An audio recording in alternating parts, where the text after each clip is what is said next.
Kia ora, I'm Pat, and this is Pat's Postcard, an audio postcard from wherever I am.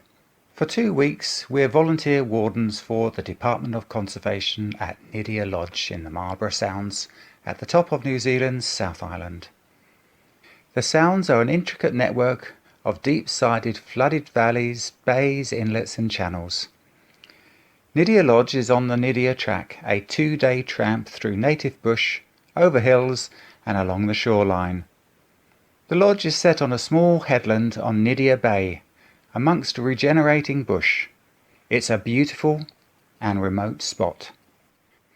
There are no roads, so the only way in is to walk or come by boat.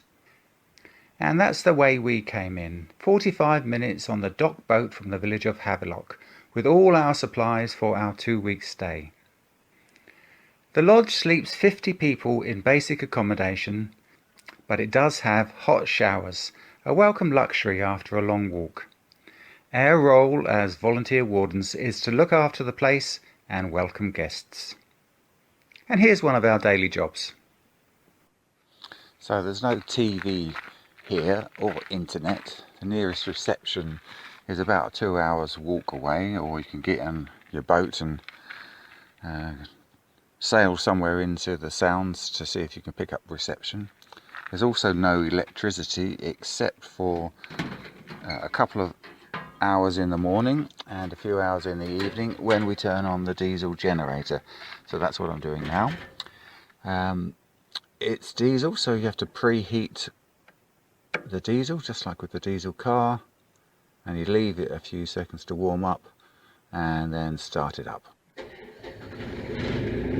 And there she goes. So we'll leave this running for a couple of hours. Gives us a bit of electricity to boil some water and to get the fridge and freezer going.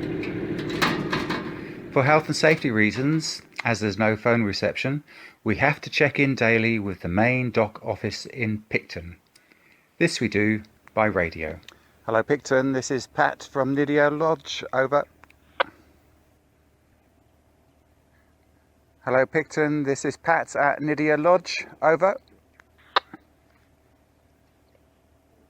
What do you know, this is face to ceiling. Morena Picton, yeah, lovely day here, nice and high cloud, but hopefully it's going to clear later. All good here, Wendy and I are both fine, thank you, over. Thank you, Pat. You have a lovely day and we will hear from you later on. Thanks for listening. We moved to New Zealand over 20 years ago, and one of the things we appreciate about Kiwis is their practical, can-do attitude to problem solving. Water supply at Nydia Lodge is an example of this. On a steep headland with steep hills behind you, how do you supply water for up to 50 people with no main supply or reservoirs? Simple, create a very small dam on the stream behind you, about 400 metres above the lodge, through regenerating bush, with manuka and kanuka and tree ferns in the gully. Pipe it down through 2 settling tanks. The overflow noise from these tanks is weird in this native bush setting.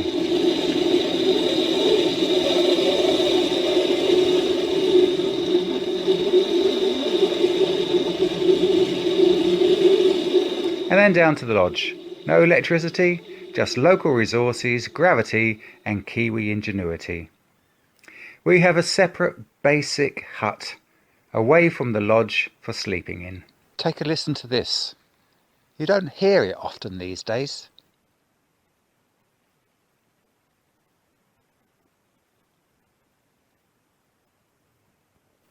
I'm standing in our clearing where our little hut is, looking straight up at the Milky Way, and all you can hear, if you're really careful, is the distant sound of the New Zealand owl, the moorpork.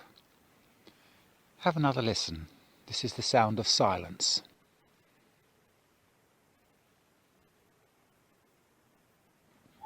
On another night, as I walked up to the generator, there was a moorpork right in the tree next to the path. It was magical.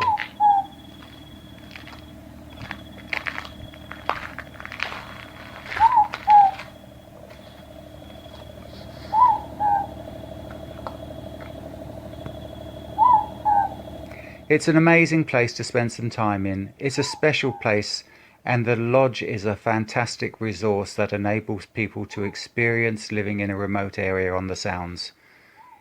One weekend we had 9 families stay, about 40 people. The youngest was just 3 years old and the oldest child 13 with their parents. It took them 6 hours to walk in. They'd all known each other since the kids were in kindergarten.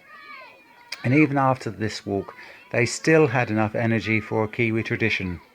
It was early autumn and still warm enough for a swim. So here they are, jumping off the jetty to much delight. And that's why this place is here and is so special.